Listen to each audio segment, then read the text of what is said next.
జయ శ్రీరామయ్యను పలుకే మా పరిచయం. జై శ్రీరామ్ జై శ్రీరామ్ హర హర మహాదేవయను పిలుపే మా కాయుధం. హర హర మహాదేవ హర హర మహాదేవ చలనమున్న ప్రతి జీవిలో శ్రీహరిని కాంచగలం.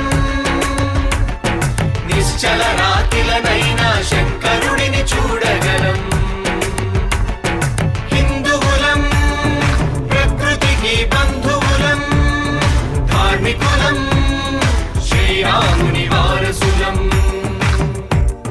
సైనికులం శివశక్తి సేవకులం. స్వాప్నికులం సన్మార్గపు సూచికలం.